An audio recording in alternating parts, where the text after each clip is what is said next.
온라인으로 예배드리는 여러분들의 가정에도 하나님께서 큰 은혜 주시기를 바랍니다. 지금 코로나로 인하여서 그동안 우리가 마음껏 하나님 앞에서 예배하지 못하고 모이지 못했었는데 이제는 우리가 입으로 나누어서 함께 예배를 드리고 있습니다. 우리의 믿음과 우리의 예배가 은혜 안에서 잘 회복되어지기를 바랍니다. 계속해서 코로나 증상이 있으신 분들이나 또 거리두기를 하셔야 되는 분들은 온라인으로 예배에 참석해 주시면 감사하겠습니다. 가정신방이 진행되고 있습니다. 기도로 준비해 주시기를 바랍니다. 다음 주일은 우리가 어린이 주일로 하나님 앞에서 예배를 드리게 됩니다. 기억하시고 준비해 주시기를 바랍니다. 그리고 다음 주일부터 우리가 그동안 새가족 교육이 지난달에 한 번 있었고요. 이제 이번 달에 또 새가족 교육 4주간 시작이 됩니다. 다음 주부터 시작이 됩니다. 새가족 등록을 하시고 새가족 모임을 하지 않으신 분들은 짧은 시간 우리가 예배 마친 후에 모임을 갖습니다. 참석해 주시면 감사하겠습니다. 세례 안내입니다. 유아 세례와 어린이 세례 대상자들을 신청을 받습니다. 유아 세례와 어린이 세례는 5월 달에 우리가 신청하는 그 아이들과 신청하는 대상들을 우리가 보고 또 교육을 하고 5월 달 중에 우리가 세례를 베풀도록 하겠습니다. 그리고 이후에 학습 세례 입교 대상자들은 신청을 해주시면 우리가 하반기에 그동안 교육을 하고 하반기에 학습 세례 입교 대상자들은 이렇게 진행을 하도록 하겠습니다. 이 유아 세례가 예전에는 만 2세까지만 이렇게 정해져 있었는데 지금 조금 바뀌었어요. 그래서 총회에서 법이 조금 더 많은 어린이들이 이제 신앙생활을 잘 할 수 있도록 어릴 때 세례를 주는 것이 좋겠다 해서 유아 세례와 어린이 세례를 이렇게 만들어서 유아 세례는 6살까지 주어질 수 있도록 했고요. 그다음에 어린이 세례는 7살부터 13세까지. 성격은 대부분 다 부모의 믿음을 따라서 자녀들에게 세례를 주는 겁니다. 그리고 일정한 시간이 지나면 입교할 수 있도록 하는 그런 세례니까요. 또 이렇게 대상이 되시는 분들, 또 마음에 하나님께서 원함이 있으신 분들은 신청서를 만들어 두었습니다. 신청서를 작성하셔서 꼭 신청해 주시면 감사하겠습니다. 교회 건축 위해서 계속해서 기도해 주셔서 감사합니다. 그 외장 공사가 조금 수리돼야 될 부분들이 지금 아마 다음 주 중으로 이제 수리가 시작되고 그렇게 교정되어져 가면 이제 내부 공사도 지금 열심히 진행이 되고 있습니다. 그래서 우리가 빨리 이제 그곳에서 예배드릴 수 있도록 기도해 주시기를 바라고, 또 교회 뭐 여러 가지 뭐 이제 어떻게 뭐 외장을 어떻게 해야 되나 또는 뭐 바깥을 어떻게 둘러야 되나 이런 고민도 있고 막 이렇게 있었는데, 또 저희 교회 그 건너편이 환경부에서 맹꽁이 서식지로 이렇게 선정이 됐더라고요. 그래서 저희가 저희 돈 내고 이렇게 펜스를 이렇게 쳐야 되는데 어저께 보니까 저기 LH에서 와가지고 직접 자기들이 펜스를 쳐준다고. 맹꽁이가 못 넘어오게 맹꽁이가 수로를 타고 이렇게 못 넘어오도록 이렇게 수로를 타고 이렇게 살 수 있도록 맹꽁이를 위해서도 배려를 해주더라고요. 그래서 저희 교회가 좀 이렇게 이익을 볼 것 같습니다. 하여튼 교회가 아름답게 잘 지어질 수 있도록 끝까지 기도해 주시기를 바라고 함께 해주시면 감사하겠습니다. 우리 건축위원들은 오늘 특별한 일 없으시면 우리 예배 마친 후에 11시 예배 마친 후에 모여서 우리가 그동안의 상황들이나 이러한 이야기들을 조금 해야 될 것 같아요. 그동안 우리 교회가 가지고 있던 동산도 이제 완전히 잔금까지 다 받고 판매가 완료가 되었습니다. 그래서 그동안 기도해 주셔서 참 감사하고 이 일 가운데 수고해 주신 분들에게 하나님께서 큰 은혜 주실 줄로 믿습니다. 지난주에 우리 새가족 등록을 했습니다. 이재온, 정효진 성도님 가정 등록을 하셨습니다. 시윤이와 도연이까지 이렇게 DMC 호반더폴의 아마 2단지, 이 아래쪽에 2단지에 살고 계시는 가정입니다. 믿음 안에서 아름답게 신앙생활 할 수 있기를 바랍니다. 우리 옆에 분들 보면서 인사 한번 하겠습니다. 잘 나오셨습니다. 잘 나오셨습니다. 네, 잘 나오셨습니다. 벌써 더워지는 느낌이 막 드는 것 같아요. 그렇죠? 오늘 마가복음 12장 1절부터 12절까지 말씀 우리가 계속해서 이어서 마가복음의 말씀을 살펴보도록 하겠습니다. 오늘 우리가 읽은 본문은 예수님께서 비유로 설명해 주시는 내용이에요. 비유로. 여러분, 비유로 설명을 해 주시는 이 설명, 특히 이 복음서 안에서 비유들이 나오면 저와 여러분들은 조금 긴장을 해야 됩니다. 비유들이 나오면. 왜냐하면 굉장히 재미있는 이야기 같고 그냥 이야기 같지만 이 비유들은 그저 그냥 재미있는 이야기를 들려주기 위해서 예수님께서 하시는 것이 아니라 그 모든 상황들이나 그 모든 여러 정황들 속에서 예수님께서 결론적으로 들려주시는 말씀이 많아요. 결론적으로 그 모든 상황을 빗대어서 결론적으로 들려주시는 말씀이 많고, 또 그 상황과 그 일어난 일들에 대한 결과까지도 예수님께서 비유를 들어서 전해주시는 경우가 많아요. 예수님이 직접적으로 너 어떻게 될 거야? 이렇게 말씀을 잘 안 하셔요. 비유를 들어서 장차 일어날 일들에 대하여서 은유적으로 우리에게 말씀을 해주시는 것을 저와 여러분들이 볼 수가 있어요. 오늘 우리가 읽은 본문도 예수님께서 결론적으로 들려주시는 말씀이에요. 비유를 들고 계시는데 예수님께서 예루살렘에 입성을 하셨습니다. 예루살렘에 입성하시고 나서 성전에 들어가셨을 때 많은 제사장들과 또는 바리새인들과 서기관들이 예수님에게 반대했어요. 누가 너한테 그런 권위를 줬냐 말이죠. 누가 너한테 그런 권위를 인정해 줬느냐 하고 예수님에 대해서 배척했습니다. 여러 상황들이 지나고 나서 예수님께서 오늘 결론적으로 비유를 들어서 설명해 주고 계셔요.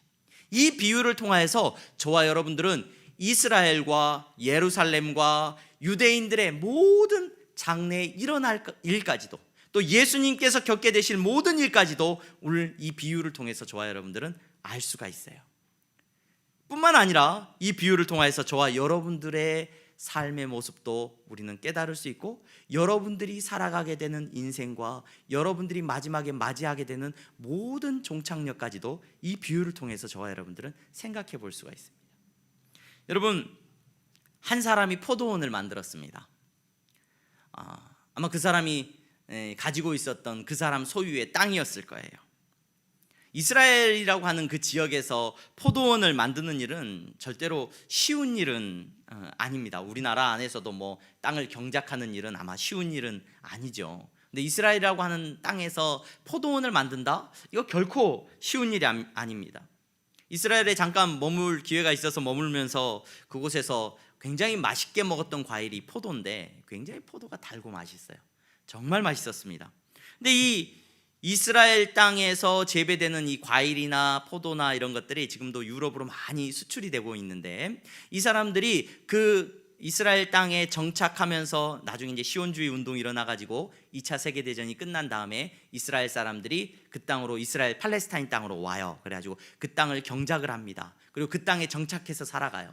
그러면서 그 땅에서 이제 자기들의 하나님께서 주신 그 땅이다라고 해가지고 시온주의 운동이 막 일어나가지고 막 키부츠를 세우고 공동체를 세워가지고 땅을 경작하고 그곳에 자기들이 살 수 있는 모든 터전을 만듭니다. 그것 때문에 지금도 팔레스타인 땅은 굉장히 시끄럽죠. 뭐 정착촌을 세우는 일과 그 사람들이 거주하는 그런 일들 때문에 시끄럽긴 합니다. 근데 그곳에서 사람들이 땅을 일구고 밭을 만들고 포도밭을 만드는 그런 모습들이 지금도 뭐 박물관에 가면 많이 이렇게 남아 있어요. 얼마나 힘들게 그들이 밭을 경작을 했는지 몰라요.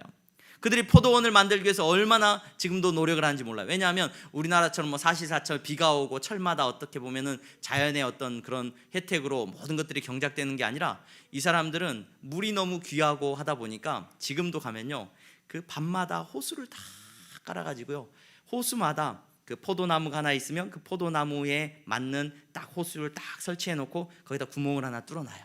그래가지고 물을 그냥 우리처럼 막 부어주는 게 아니라 그 포도나무가 필요로 하는 최소한의 물만 쫄쫄쫄쫄쫄쫄 나오도록, 딴 데로 틀어지지 않도록 정말 그렇게 열심으로 온 정성으로 지금도 포도나무나 모든 농사를 짓고 있는 것을 본 기억이 납니다. 예수님 시대에 한 주인이, 지금 한 사람이 포도원을 만들었습니다. 정말 열심히 만들었을 거예요.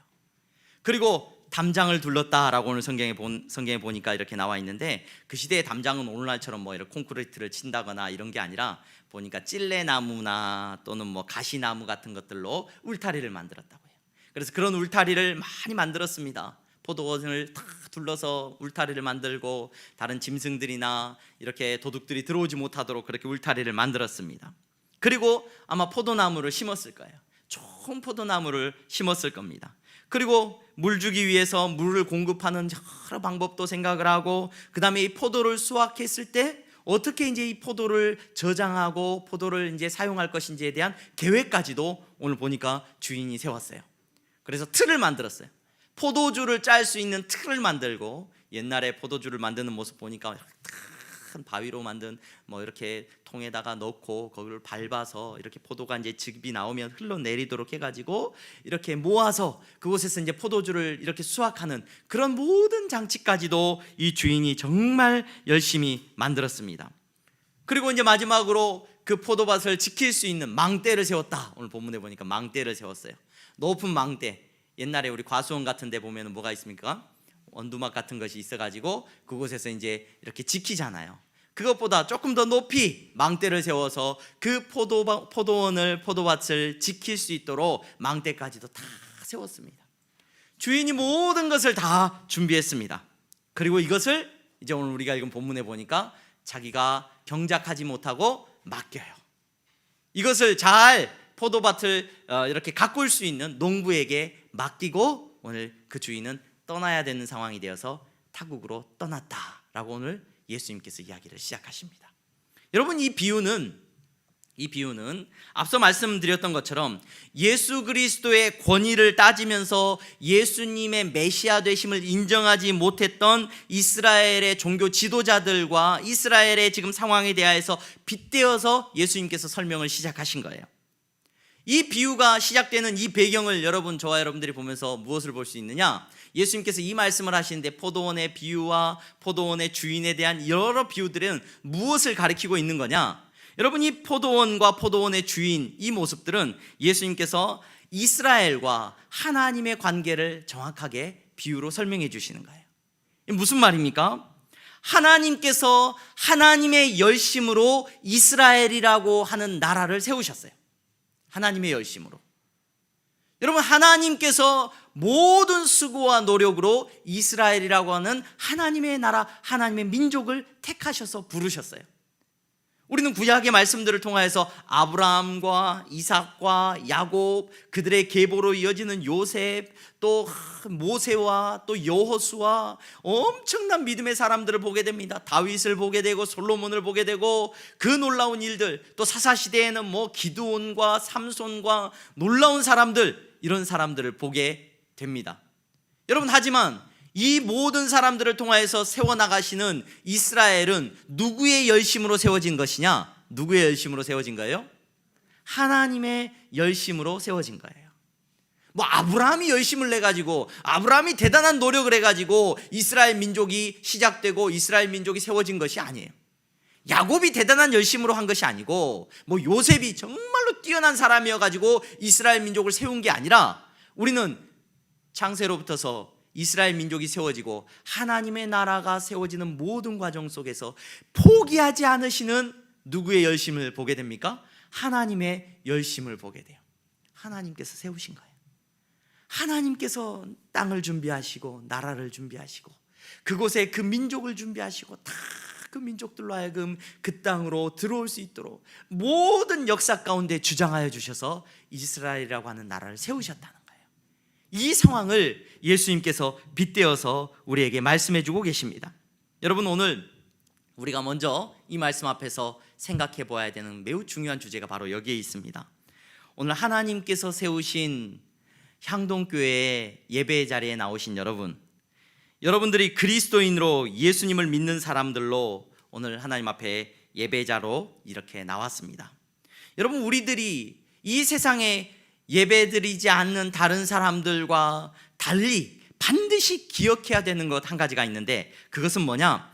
우리가 이루었다라고 생각하면서 살아가고 있는 모든 것들, 내가 세웠다라고 생각하면서 살아가고 있는 이 모든 것들은 누구의 열심으로 이루어진 것이라는 것을 잊으면 안 돼요.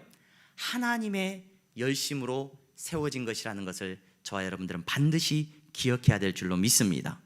여러분, 우리의 가정도, 아니 내 인생도, 내 삶도, 내 자신도, 여러분 내가 뭐 열심히 좋은 거 먹고 열심히 운동하고 열심히 공부해가지고 내가 이만큼 대단한 인격을 가진 대단한 사람이 되었다 착각하는 저와 여러분들이 되지 않기를 주님의 이름으로 축원합니다. 우리의 가정도, 여러분 우리의 부모도, 우리의 자녀도 내가 이룬 것이 아니라 하나님께서 우리에게 허락하신 것이라는 것을 잊지 않으셨으면 좋겠습니다. 여러분 이 나라도, 우리 향동교회도 누가 세운 거예요? 누구의 열심으로 세운 거예요? 하나님의 열심으로 세워진 것이라는 것을 잊지 않는 우리 성도들이 다 될 수 있기를 주님의 이름으로 축원합니다. 여러분 우리가 누리면서 살아가고 있는 내 삶의 어떤 권리들이 있습니까? 가정 안에서 우리 가정을 이루고 살고 있고, 교회 안에서 내가 직분을 가지고 있고, 마땅히 여러분 저는 그 경험을 해본 것 같아요. 주일날이면 예배드릴 장소를 찾아서 헤맸던 경험을 대학 시절에 해본 기억이 나요.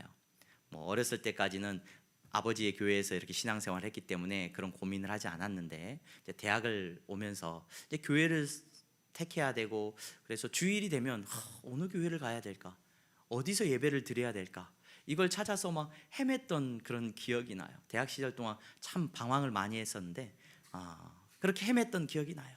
근데 여러분 오늘 향동교회에 와서 여러분들이 주일이 되면 당연히 오늘 예배 드릴 곳이 있습니다.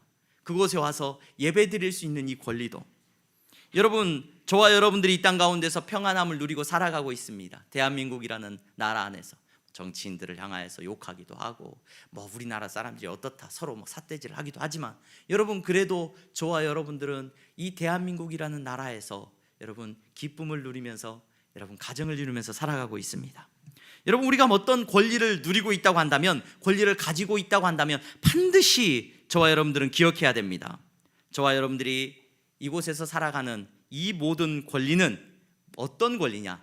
하나님께서 우리에게 허락하신, 이 모든 것의 주인 되시는 하나님께서 우리에게 잠깐 허락하신 권리라는 것을 기억할 수 있는 지혜가 있기를 바랍니다. 여러분 하나님께서 잠깐 허락하신 권리예요. 오늘 우리가 읽은 본문에 보면 주인이 농부에게 포도원을 잠시 맡겼고, 그 농부들은 주인이 자기에게 맡겨주었기 때문에 가지는 권리가 있을 뿐이었다는 거예요. 오늘 저와 여러분들이 기억해야 되는 것은, 우리에게 허락된 우리의 삶 속에서 우리가 누리는 어떤 권리도 하나님께서 우리에게 잠깐 맡겨주신 권리일 뿐이라는 것을 기억할 수 있는 지혜가 있기를 간절히 소망합니다. 여러분 농부로 하나님께서 저와 여러분들을 이 땅 가운데 세우셨다는 거예요. 농부로 하나님께서 모든 열심으로 포도원을 만들고, 그곳에 저와 여러분들은 농부로 하나님께서 권리를 주셨다는 겁니다. 농부의 삶이 여러분 얼마나 힘들겠습니까?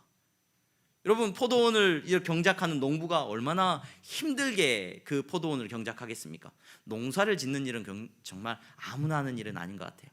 아까 예배를 시작하기 전에 우리 박덕래 권사님 오셨어요. 잠시 오셔가지고 앉아있지를 못해서 이렇게 오랫동안 예배를 드리지를 못하시는 안타까움이 있어서 그래도 예배 전에라도 와서 기도라도 하고 가고 싶어서 다녀가셨어요. 아침 일찍 같이 기도하고 이렇게 가셨는데, 권사님 고생 많으셨죠? 그랬더니 권사님 농사도 옛날 지으시고 고생, 농사는 많이는 안 지었는데 그것 농사도 짓고 어린 시절부터 본인이 고생한 이야기를 누가 알아요? 아무도 몰라요. 하나님하고 나만 알아요. 이런 얘기를 하시더라고요. 여러분 농사를 지어보신 분들이나 여러분들의 삶 속에서 살아가면서 주어진 사명을 감당하는 일 힘들죠. 많이 힘들 겁니다. 많이 힘듭니다. 그런데 여러분 착각하지 말아야 되는 것은, 그 힘든 일 때문에 내가 이렇게 수고하고 내가 힘들게 애썼기 때문에 이건 내 거야 라는 착각은 여러분들이 하시면 안 됩니다. 아무리 내가 수고하고 애썼다고 할지라도 여러분 착각하시면 안 돼요. 이게 내 거라는 착각. 내가 가정을 세우기 위해서 여러분 얼마나 애쓰고 수고하셨습니까? 여러분들의 수고를 잘 압니다. 여러분들이 얼마나 눈물로 가정을 섬겼고 세웠는지 누구보다도 잘 알 겁니다. 여러분 자신이 잘 알 겁니다. 여러분들께서 속해 있는 직장에서나 교회를 위해서 얼마나 수고하고 애썼는지 여러분 누가 알겠습니까? 여러분 수고 많으셨습니다. 그런데 착각하지 말아야 되는 것은, 그 수고가 내가 그만큼 수고하고 애썼으니까 이제 이건 내 거야 라는 착각은 하지 말아야 된다는 겁니다. 여러분 이 사실을 알지 못하면요, 이 사실을 제대로 깨닫지 못하면 어떤 증상이 하나 나타나는데, 그 증상이 뭐냐면, 요즘 젊은이들이나 뭐 매스컴이나 이런 사람들, 매스컴이나 이런 데서 많이 막 이렇게 언급되는 모습들이 바로 이런 증상이 나타나는 거예요. 뭐라고 얘기합니까? 금수저, 훅수저, 이런 얘기를 표현해요. 금수저, 훅수저. 태어났더니 아버지가 뭐 이미 엄청난 것들을 이루고 있어요. 나는 태어났더니 뭐가 없어요? 우리 아버지가 보잘것도 없고 너무 초라해. 아무것도 가진 것이 없어요. 태어났을 때부터 이미 부모님이 건강해가지고 그냥 이미 건강한 몸을 갖고 태어났어요. 근데 태어날 때부터 부모님께서 나에게 물려준 거라고는 연약한 육체밖에 없다. 공부도 요즘 보니까요, 공부도 여러분 너무 우리 자녀들에게, 물론 특별한 경우도 있습니다만, 너무 이렇게 욕심내지 않아야 되겠다라는 생각을 자녀를 키우면서 많이 고백하게 됩니다. 공부도 엄마 아빠 많이 닮아가는 것 같아요. 모든 것들을 다. 태어났더니 우리 엄마 아빠가 공부 잘하는 사람이었고 똑똑한 사람이었으면 자녀들도 대부분 똑똑하고 공부 잘하게 되더라고요. 여러분, 그러다 보니까 여러분 뭐라고 말을 하냐? 난 태어날 때부터 흙수저여가지고 체념하고 살아. 태어날 때부터 이미 모든 것들이 정해진 것 같다라고 말을 하지는 않지만, 이미 이 사회 속에는 그래서 뭐가 가득하냐? 원망. 나는 왜 부모가 이래가지고 말이지, 나는 왜 가지지 못했는지, 불평하고 원망하는 모습이 나타나더라는 거예요. 점점 우리 사회가 이제 닫힌 사회가 되어가고 있습니다. 그래서 어떤 계급이 없지만, 여러분 뭐 돈을 가지고 말하자면, 돈이 없는 사람이 돈을 많이 가지기가 점점 더 어려워진 사회. 어떤 신분적인 지위나 사회적인 어떤 지위를 다른 지위로 올라가는 것이 점점 더 닫힌 사회가 되다 보니까 어려워지고 있어요. 그러다 보니까 우리 안에 어떤 증상이 나타나느냐? 이렇게 체념하고 원망하고 불평하는 증상이 나타나요. 여러분, 이 증상이 무엇에서부터 시작되냐? 이게 내 거라는 생각에서부터 와요. 내가 주인이에요. 내가 주인. 여러분, 그 증상이 나타나니까 뭐라고 말을 하냐면, 내가 누리고 있는 건 생각을 안 합니다. 내가 이곳에서 누리는 건 당연히 누리는 거예요. 내 부모가 가난한 형편과 어려운 형편 속에서도 나를 위하여서 옷을 입히고 먹을 것을 제공해주고 키워주고 하는 것에 대해서는 당연하게 생각을 해요. 그리고 더 갖지 못해서, 그래서 남들과 비교하면서 늘 속상한 마음 갖고 원망하고 불평하고 이런 삶의 모습을 갖는 것을 여러분 우리 주변에서 얼마나 자주 목격하게 되는지 모릅니다. 여러분, 저와 여러분들은 마땅히 하나님 앞에서 농부의 삶을 살아가고 있다는 것을 기억하시기를 바랍니다. 교회 안에서도 가정 안에서도 저와 여러분들이 속해 있는 모든 삶의 자리에서 주인이 누구예요? 누구의 열심으로 세워진 곳에서 우리가 살아가고 있는 거예요? 하나님께서 세우신 것에서 저와 여러분들은 누리면서 살아가고 있는 것입니다. 하나님께서 허락하신 농부의 삶이 저와 여러분들의 삶이에요. 그 삶 속에서 저와 여러분들은 땀 흘리고 수고하고 애쓰고 노력하는 인생을 살아갑니다. 하지만 이 모든 것의 주인은 하나님이시라는 사실을 기억하시기를 바랍니다. 그렇기 때문에 저와 여러분들은 원망하고 불평할 게 없어요. 야, 포도밭이 뭐 이러냐? 포도밭이 뭐 이래? 나 이거 싫단 말이지. 이거 누구 거예요? 하나님 거예요. 하나님 거예요. 그러면 여러분, 탓하고 원망할 것이 아니라 하나님께서 맡겨주셔서, 이 포도밭은 포도가 많이 안 나는데 주인 거기 때문에 내게 맡겨진 그 안에서 저와 여러분들은 최선을 다해서 경작해 나가는 사명만 있다는 것을 기억하시기를 바랍니다. 여러분, 저와 여러분들은 정말로 가지지 못한 것에 대해서 원망하고 불평할 필요가 없습니다. 저와 여러분들 우리에게 맡겨진 것 안에서 최선을 다하고 사랑하면서 살아가는 권리밖에 없다는 것을 기억할 수 있기를 바랍니다. 여러분, 가정을 사랑하시기를 바랍니다. 우리 부모님을 마땅히 사랑해야 됩니다. 우리 부모님은 못났어요. 우리 부모님은 자랑할 것도 없습니다. 부족합니다. 아무리 생각해도 남들과 비교하면은 얼마나 초라한 부모인지 모릅니다. 하지만 그래도 부모님을 사랑합니다. 하나님께서 나에게 허락하신 아버지이고 어머니이기 때문에 하나님께서 그곳에서 가꾸도록, 여러분, 자녀로 우리가 부모의 자녀로 태어났으면 저와 여러분들에게 주어진 책임은 뭐냐? 우리가 속한 이 가정에서 자녀로서 열심히 그 가정을 일구어 나가는 책임이 있다는 것을 기억하시기를 바랍니다. 우리에게 자녀가 있습니다. 하나님께서 우리에게 주신 허락하신 자녀입니다. 누구 거예요? 하나님의 거예요. 우리 자녀는 왜 이렇게 못났고 다른 자녀하고 비교해 보니까 자랑할 것도 없고 뭔가 부족한가? 여러분, 그거 하나님의 선물이고 하나님의 것을 함부로 판단하지 마시기 바랍니다. 그저 저와 여러분들은 열심히 그 자녀들을 키우고 기도하고 경작하면서 열심히 가꾸어 나갈 책무와 권리만 있다는 것을 기억하시기를 바랍니다. 여러분, 교회를 만나게 하셨습니다. 건강한 교회라고 한다면, 하나님께서 세우신 하나님의 교회라고 한다면 그 교회가 거친 땅처럼 보일 수도 있습니다. 조금은 내게 만족감을 많이 주지 못하는 교회라고 여겨질지도 모릅니다. 하지만 그 교회에서 여러분들에게 주신 사명은 뭐예요? 열심히 가꾸고 기도하고 교회를 세워나가는 사명자라는 것을, 농부의 사명이 우리에게 주어졌을 뿐이라는 것을 기억하시기를 바랍니다. 여러분뿐만 아니라 여러분들이 속해 있는 사회에서도 마찬가지입니다. 어떤 직장이든지 마찬가지입니다. 하나님께서 그곳에 여러분들을 보내게 하셨고 사람을 만나게 하셨다면 그곳에서 저와 여러분들은 최선을 다하여서 가꾸고 물주고 섬기는 사명이 있다는 것을 기억하시길 바랍니다. 그것은 누구 거예요? 하나님의 것이에요. 야, 이건 내 건 내 마음대로 안 된다. 여러분, 내 건데 왜 이렇게 다른 사람하고 비교하면서 초라하게 생각하고 여러분 불평하지 마시기 바랍니다. 대한민국도 마찬가지입니다. 이 나라도 마찬가지입니다. 여러분, 나라를 위하여서 여러분, 저와 여러분들은, 그리스도인들은 가꾸고 섬기고 키우는 사명자로 하나님께서 세우셨다는 것을 기억하는 저와 여러분들이 될 수 있기를 주님의 이름으로 축원합니다. 여러분, 농부는 그저 최선을 다할 뿐입니다. 하나님께서 외모를 주셨어요. 우리 외모도. 여러분, 우리의 외모, 여러분 거울을 볼 때마다 여러분 무슨 생각을 하십니까? 저희 딸이 밖에 있죠. 거울을 볼 때마다 아빠 나는 왜 이렇게 생겼는지, 왜 아빠를 닮았는지 막 불평을 해요.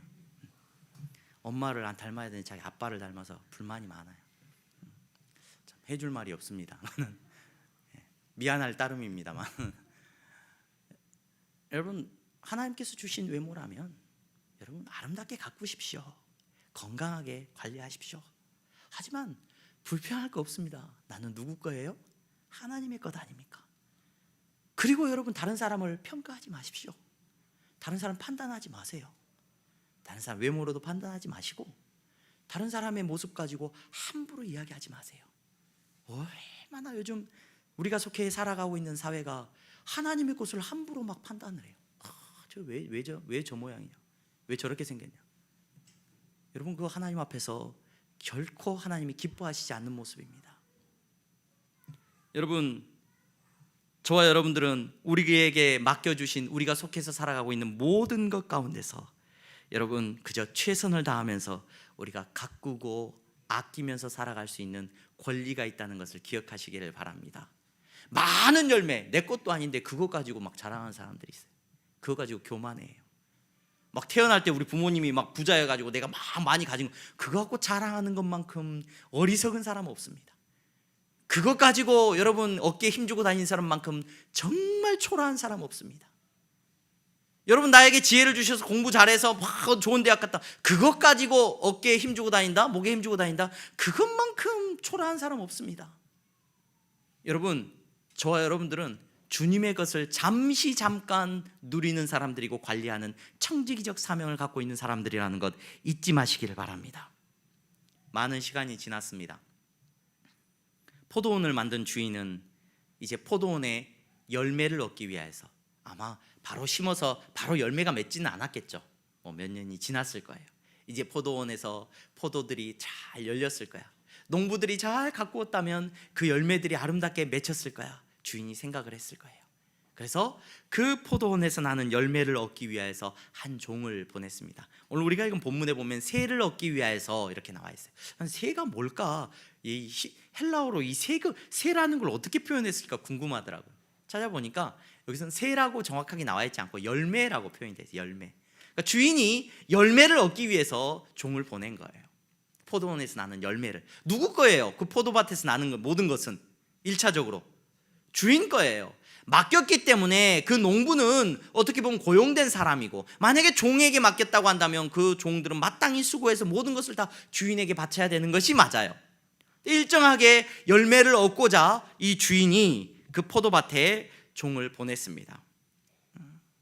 조금 얻기 위해서, 저는 그렇게 해석하기는 세금 100분의 1이나 10분의 1 세금 얻기 위해서 보냈다, 이렇게 받아들여지진 않고요. 제가 볼 때는 이 본문에서는 주인이 자기의 것을 찾기 위해서 종을 보낸 거예요. 그랬는데 이 종이 그곳에 열매를 얻으러 갔는데, 이 종에 대한 그 정확한, 이게 너 주인이 보낸 사람 아니지, 아마 이렇게 착각을 했는지, 아니면 왜 이 사람들이 그렇게 생각해? 아니, 조금 시간이 지나니까 이제 완전히 이게 자기들 것이라고 착각을 했는지 그 종을 때리고 조롱하고 쫓아버려요. 이거 우리 건데 하고 쫓아버렸단 말이에요. 주인이 계속해서 종을 보냅니다. 계속 종을 보내요. 쟤네들이 몰랐나? 이번에는 서명을 해가지고 증서를 만들어가지고 보냈을 수도 있고요. 그 다음에는 막 2명을 보냈을 수도 있고요. 그리고 보냈는데, 보낼 때마다 이 농부들이 포도원을 경영하면서 포도를 수확하고 이러면서 자기들이 그것을 가지고 누리면서 주인이 보낸 종을 때리고 조롱하면서 심지어 죽이기까지 했다라고 오늘 우리가 읽은 본문에 나와 있어요.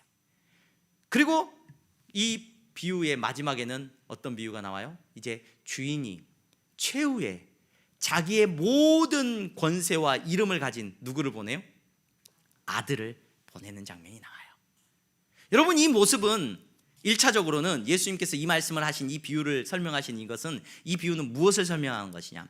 하나님의 열심으로 이스라엘을 만들었는데, 가나안 땅에, 팔레스타인 땅에 하나님의 열심으로 이스라엘이라는 나라를 세우셨고 율법을 주시고 그 민족을 세우셨는데, 이제 모든 열방 가운데 하나님께서 이 민족을 통해서 열매를 얻기를 원하시는데, 그 땅에 지도자들이나 종교인들이나 제사장들이나 많은 사람들이 그 영광을, 하나님께 드려져야 되는 그 영광을 가로채기 시작해요.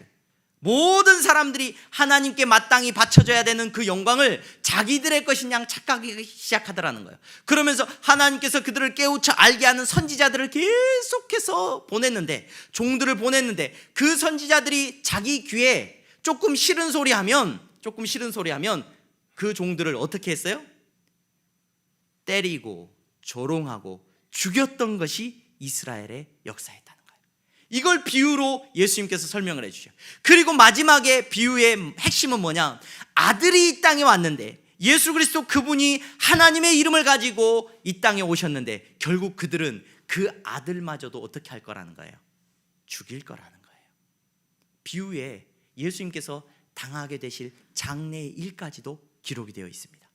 그리고 장차 그들이 어떠한 심판을 받게 될지에 대해서도 분명히 예수님은 말씀해 주고 계셔요.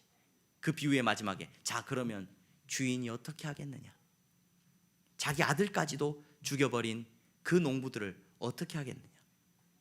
자기의 권리를 찾을 거예요. 이제 주인이 군대를 이끌고 와서 그 포도원의 농부들을 다 잡아서 결국 심판의 자리로 데려가게 될 것을 비유를 통해서 예수님이 말씀해 주고 계십니다.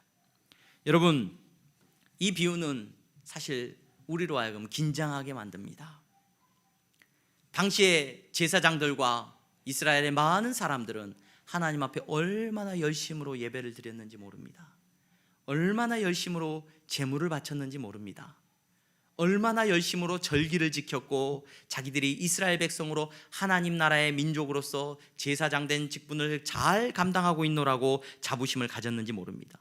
열심히 율법을 가르쳤습니다.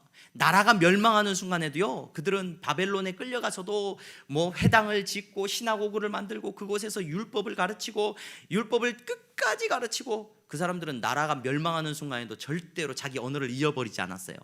그리고 자녀들에게 율법을 가르쳤고 하나님의 말씀을 가르쳤습니다. 얼마나 열심으로 그들이 종교적인 삶을 살았는지 모릅니다. 어려운 상황 속에서도 그들은 11조를 바쳤고, 어려운 상황 속에서도 안식일을 지켰습니다. 이방의 음식을 먹지 않았습니다. 부정한 음식을 먹지 않았고 그들이 정결한 삶을 살기 위해서 몸부림쳤습니다. 그런데 예수님이 오셔서 그들을 향해서 뭐라고 말씀하시는 거예요? 지금 너희들이 하나님의 것을 다 빼앗아갔다, 이렇게 말씀하고 계신다는 거예요. 오늘 예배 자리에 나온 여러분, 저와 여러분들은 예배자로 하나님을 얼마나 잘 섬기고 있습니까? 때마다 시간마다 하나님 앞에 예배드리고, 여러분 이 코로나로 인해서 모이기 힘들 때에도 우리 향동교회 성도님들 얼마나 정말로 귀한 분들인지, 이 코로나의 상황 가운데서도 이렇게 열심으로, 물론 우리 교회가 이렇게 작아서 성도님들이 많지 않기 때문에 이렇게 열심으로 모일 수도 있었습니다. 우리가 나누어서 예배를 드렸고, 이 코로나의 상황 속에서도 여러분 열심으로 예배를 드리셨습니다. 어려운 상황 속에서도 11조를 구별하여 드렸고 감사의 예물을 드렸습니다. 그런데 하나님께서 우리의 모습을 보고 오늘 말씀 앞에서 내 자신의 모습을 바라보면서 너 왜 하나님의 영광을 가로채냐라고 말한다면, 여러분 우리의 마음이 얼마나 불편하겠어요? 왜 하나님의 것을 빼앗냐라고 말한다면, 왜 농부와 같이 주인의 권위를 인정하지 않냐라고 말한다면 저와 여러분들 얼마나 마음이 아프겠습니까? 네, 여러분 이 말씀 앞에서 우리 자신을 비춰볼 수 있는 지혜가 있기를 간절히 소망합니다. 우리의 열심으로가 아니라 하나님의 열심으로 우리가 코로나의 어려운 상황 가운데서도 하나님 앞에 예배드릴 수 있었습니다. 하나님께서 우리에게 모든 것들을 허락하셨습니다. 우리가 수고하고 애썼습니까? 여러분 그렇다면 수고하고 애쓴 것 하나님께서 위로해 주실 겁니다. 하지만 절대로 내 것이라는 착각은 하지 않기를 주님의 이름으로 축원합니다. 예배를 드리면서도 우리가 하나님 앞에 헌신하면서도 우리의 삶의 모습이 정말로 주님의 것을 인정하는 삶의 모습이 나타나기를 간절히 소망합니다. 여러분 설교가 길어져서 제가 빨리 끝내야 되겠는데, 여러분 반드시 두 가지를 기억해야 됩니다. 증상을 확인해 봐야 되는데, 내가 내 삶 속에서 내 모든 것이 주님의 것이라는 것을 고백하는 삶을 사는지, 아니면 내 것이라고 착각하면서 사는지, 두 가지만 살펴보면 돼요. 두 가지만. 첫 번째는 뭐냐? 내 삶의 모든 순간에 내가 기도하면서 살아가고 있는지 살펴보시기를 바랍니다. 그냥 내 욕심을 강구하는 기도가 아니라, 여러분 내 삶의 신앙생활 하면서 내가 사회생활하거나 내 가정의 삶을 세워가거나 모든 것들을 살아가면서 여러분 기도하고 있는지 확인해 보셔야 돼요. 기도한다는 것은 하나님의 도우심을 바라는 것입니다. 기도한다는 것은 하나님의 역사하심을 인정하는 겁니다. 기도한다는 것은 하나님의 주권을 인정하는 겁니다. 기도하지 않고 나 혼자 가정을 잘 세울 수 있다, 여러분 내 거라고 착각하고 있는 거예요. 또 한 가지, 여러분 내 삶 속에서 내가 하나님의 것을 인정하면서 살아가고 있느냐, 또 한 가지 반드시 확인해 보셔야 되는 것인데, 내 삶에 하나님이 기뻐하신 뜻이 나타나고 있는지를 살펴봐야 돼요. 그건 뭐냐? 생명을 살린 이 이야기가, 이 비유가 언제 어떻게 시작됐는지 여러분 생각해 보셔요. 예수님께서 성전에 들어가가지고 그곳에서 장사하는 사람, 물건 바꾸는 사람을 다 뒤집어 엎으셨어요. 이방인의 뜰에 가가지고 예수님께서 뒤집어 엎으시면서 뭐라고 말을 했냐면, 내 집은 만민이 기도하는 집이라고 했어요. 그런데 여러분 기도하는 집으로서 저와 여러분들의 사명이 감당되어지고 있는지를 첫 번째 기억해 봐야 되고, 또 한 가지 여러분들에게 제가 설교했던 내용이 뭐예요?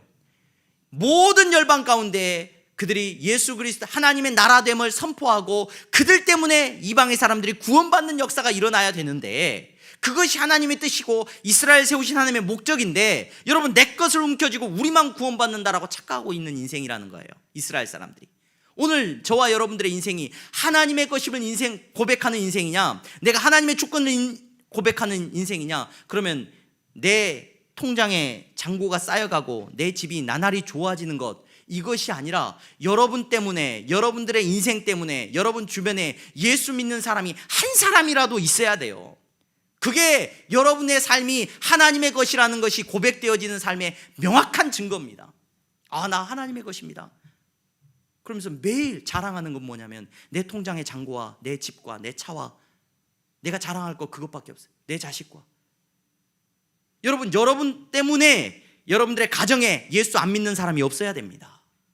여러분 때문에 여러분 주변에 많은 사람들이 다 예수님께 돌아오는 역사가 나타나야 됩니다. 그것이 바로 여러분들이 하나님의 주권을 인정하는 삶을 살고 있다는 증거예요. 여러분 오늘 예배 자리에 나오신 여러분, 저와 여러분들은 하나님께서 허락하신 모든 삶을 누리고 하나님의 권리 가운데 살아가는 하나님 나라의 백성인 줄로 믿습니다. 여러분 이때 저와 여러분들의 마땅한 드려야 되는 것들을 하나님 앞에 드리는 성도가 되기를 주님의 이름으로 축원합니다. 여러분들의 삶이, 여러분들이 거하는 모든 곳이 만민이 기도하는 집, 곧 그곳에서 하나님과 교제가 일어나는 역사가 있기를 간절히 소망합니다. 가정을 위해서 기도하시기 바랍니다. 자녀를 위해서 기도하시기 바랍니다. 나라를 위해서도 기도하시기 바랍니다. 여러분, 기도하지 않는 사람은 내 것이라고 착각하고 살아가고 있는 것이 틀림없습니다. 틀림없습니다. 여러분, 또 한 가지, 여러분들이 하나님 앞에 모든 것을 드렸다고 한다면, 내 것이 다 주님의 것이라고 한다면, 반드시 여러분들의 삶 속에서 하나님이 기뻐하시는 생명을 구원하는 역사가 일어나고 있다는 것을 기억하시기를 바랍니다. 여러분, 주인 되신 예수 그리스도, 그분이 증거되지 않는다면 여러분은 평생 누구 자랑만 하다 끝나는 사람들이냐면 자기 자랑만 하다 끝나는 사람들일 거예요. 여러분, 하물며 향동에 보니까, 향동에 저는 카페, 무슨 카페죠? 카페, 향동에 거하시는 분들 카페 같은 데 가입을 해서 이렇게 인터넷으로 이렇게 맘카페 같은 건가요? 그런 카페 가입해. 거기서 맛집이 소문이 나면, 맛집이 어디 맛있다 그러면 어떻게 돼요? 거기 장사 잘 되겠죠? 장사 잘 될 거예요. 하다못해 맛집도 여러분 소개를 합니다. 내 인생의 주인 되신 예수 그리스도를 내 평생에 소개한 적이 없다면 여러분, 그 무슨 자랑만 하고 살았다는 거예요? 내 자랑만 하고 살았다는 거예요. 내 자랑만. 내 자랑하고 내 인생이 얼마나 영광스러운지 내 영광만 자랑하고 살았다면 여러분 주변에 예수 믿을 사람이 없죠. 하지만 저와 여러분들이 우리의 주인 되신 예수 그리스도, 그분이 내 삶의 주인이라고 고백한다면 적어도 여러분 때문에 구원의 역사가 반드시 나타나야 될 줄로 믿습니다. 우리 사랑하는 향동교회 귀한 성도들은 이 비유 앞에서 우리 자신의 모습을 살펴볼 수 있는 지혜가 있기를 바랍니다. 저와 여러분들은 다 주님의 것입니다. 주님의 것을 인정하는 삶을 사시기 바랍니다. 여러분, 목사로서 여러분들을 섬기면서 늘 자주 경험하는 곳이 어디냐? 제일 많이 가는 곳이 어디냐? 장례식장입니다. 장례식장. 여러분, 모든 것이 주님의 것입니다라는 고백을 장례식장에서 하는 안타까운 성도가 되지 않기를 주님의 이름으로 축원합니다. 기도하겠습니다. 거룩하신 하나님, 감사합니다. 사랑하는 성도들, 하나님의 열심으로 저들이 믿음의 사람이 되었고, 하나님의 열심으로 저들에게 가정과 나라와 모든 것들이 허락되었습니다. 하나님, 주님의 것임을 고백하는 삶을 살게 하여 주시옵소서. 더 움켜쥐지 못해서 안타까워하는 인생 되지 말게 하시고, 내 것이라고 착각하면서 살아가는 인생 되지 말게 하시고, 잠깐 맡기신 것 하나님 열심으로 섬기다가, 예수님 자랑하다가, 하나님 기도하면서 섬기다가 예수님 만나는 잘하였도다 충성된 종아, 네가 나의 영광에 동참할 것이라는 이 놀라운 음성을 듣는 우리 성도들 다 될 수 있도록 은혜 베풀어 주시옵소서. 예수 그리스도의 이름으로 기도하옵나이다. 아멘.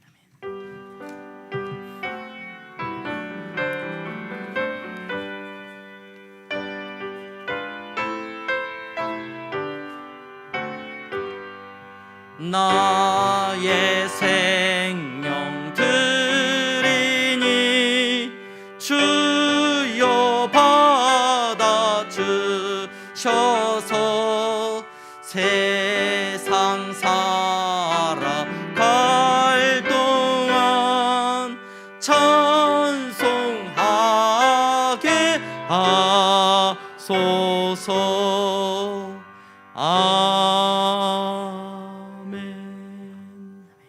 하나님 감사합니다. 사랑하는 성도들이 이 시간 믿음 안에서 하나님 앞에 물질을 구별하여 드렸습니다. 11조의 예물을 드렸고 감사의 예물을 드렸습니다. 삶의 궁핍함 속에서도 하나님 앞에 구별되이 예물을 드렸습니다. 하나님, 내 모든 것이 주님의 것이라는 믿음으로 드린 예물이오니 주님이 받아 주시옵소서.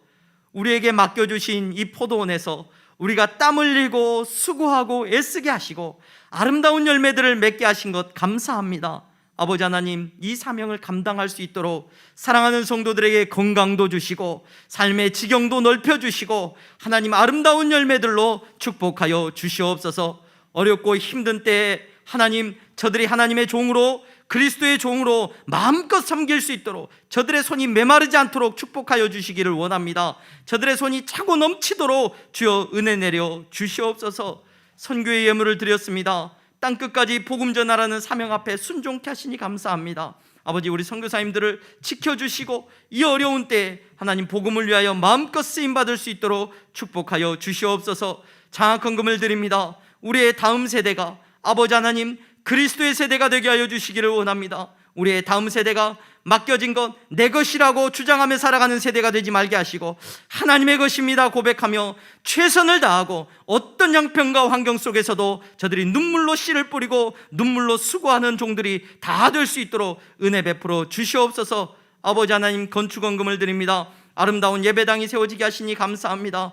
아버지 하나님, 아름다운 교회가 되게 하여 주시옵소서. 내가 거하는 곳마다, 내가 머무는 곳마다 주님, 정말로 건물 때문에 아름다운 것이 아니라 나로 인하여서 그리스도의 향기가 전해지게 하시고 나로 인하여서 교회가 더욱더 복되게 세워져 나갈 수 있도록 우리를 사용하여 주시옵소서. 아버지 하나님, 가난한 심령으로 나온 성도들이 있습니다.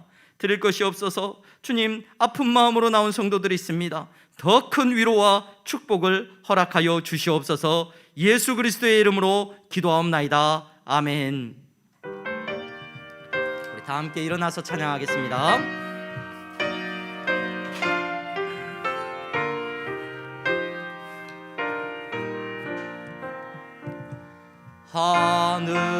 하늘에 계신 아버지 이름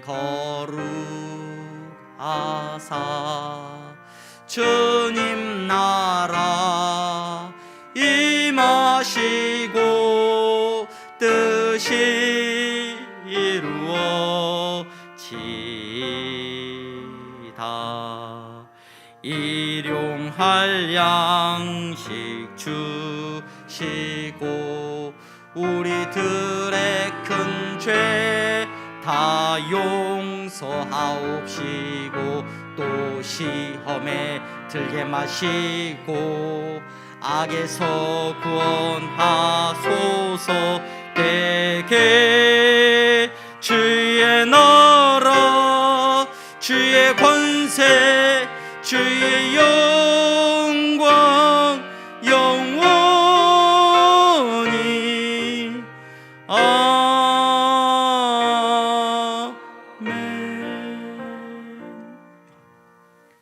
주 예수 그리스도의 은혜와 하나님 아버지의 사랑하심과 성령의 교통 충만하심이 주님께서 허락하신 삶 안에서 감사하며 기뻐하며 수고하며 애쓰며 살아가는 사랑하는 성도들의 머리 위에 이제부터 영원토록 함께 있을지어다. 아멘.